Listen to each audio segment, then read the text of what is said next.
Olá, então nós vamos conversar agora sobre o coronavírus usando as técnicas da comunicação compassiva, né? Você vai aprender a lidar com essa pandemia que está assustando tanta gente e a gente vai usar a comunicação compassiva para isso.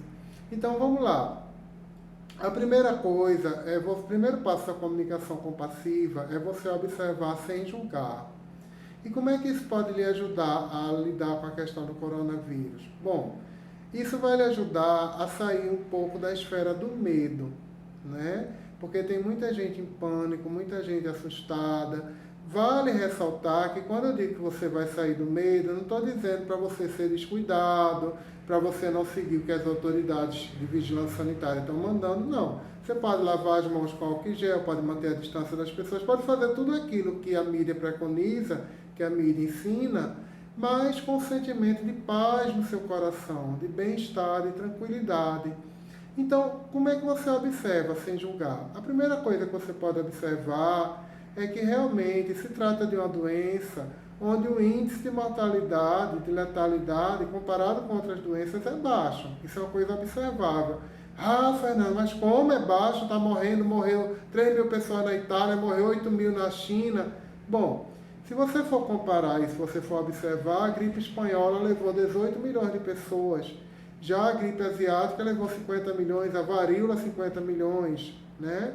Então, realmente, a doença, quando a pessoa tem o coronavírus, apenas uma pequena parte é que desenvolve a doença e dessa pequena parte alguns complicam. O problema é o grupo de risco, os idosos, a insuficiência respiratória. Mas assim, o que é importante você ressaltar é que, você observar, é que na grande maioria das pessoas que são infectadas pelo coronavírus, apenas uma pequena parte é hospitalizada e apenas uma pequeníssima parte, em torno de 5%, desenvolve problemas graves. Então, isso é importante você observar. Uma coisa interessante para você observar também é que existe uma curva epidêmica. Então, existe uma curva, ou seja, o que é que significa com essa curva? Que necessariamente, por pior que seja o quadro, o vírus, a pandemia, ela vai atingir um ápice e depois vai cair, né? Então existe uma curva e necessariamente lá na frente ele vai cair, ou seja, é um mal transitório, né? Daqui a alguns meses, daqui a um ano, essa pandemia vai virar uma endemia, ou seja, vai virar um vírus que mata uma pessoa ou outra fortuitamente, mas que já vai estar toda a população imunizada. Então isso é importante você perceber que não é uma coisa permanente, não é um apocalipse, não é algo que vai destruir a humanidade, é algo transitório. E isso você pode observar também.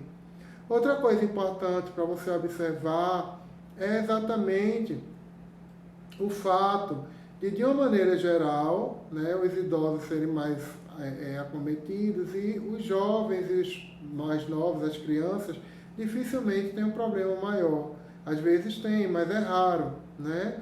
Então, assim, tudo isso, quando você começa a observar tudo isso que eu estou falando, você vai percebendo que esse medo ele vai diminuindo. Outra coisa importante, você observar, as pessoas que adoecem por coronavírus, a maioria se recupera, né? Muitos se recuperam. Os que chegam realmente a morrer, a falecer, são aqueles com insuficiência respiratória, com pneumonite grave, que são poucos.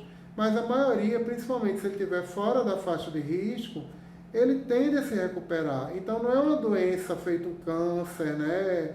Como se tinha antigamente, que hoje em dia a gente já tem muito tratamento para câncer, mas não é uma doença que simplesmente você, feito HIV, AIDS, antes do advento dos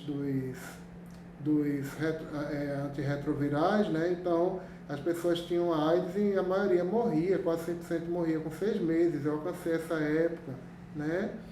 Mas no caso do coronavírus não, a pessoa tende a se recuperar normalmente. Se a pessoa tiver um sistema imunológico bom, se a pessoa for relativamente jovem, se a pessoa não tiver comorbidades associadas, a tendência é a pessoa se recuperar. A tendência é natural.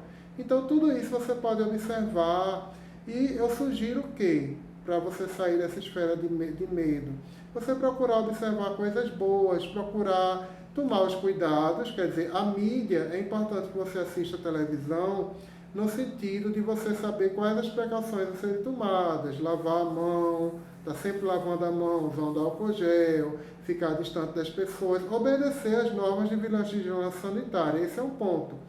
Mas só, a partir daí, não tem necessidade de você ficar acompanhando o noticiário o tempo todo e retroalimentando o medo.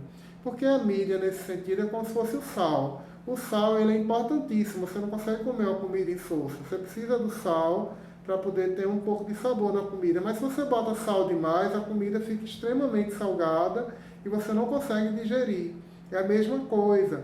Então, é importante que você tenha acesso aos veículos de comunicação, observe o que está sendo colocado, obedeça às normas de vigilância sanitária, cumpra o que for determinado, quarentena ou o que for na sua cidade, mas, por outro lado, se permita observar outras coisas, ouvir uma música bonita em casa, assistir um filme bom, assistir uma comédia, arejar sua mente, né? Procurar rir, procurar se divertir, porque só você é que vai determinar como você se sente. O vírus ele não manda em você, ele não tem esse poder de agir sobre o seu sistema emocional. Isso a comunicação compassiva já preconiza.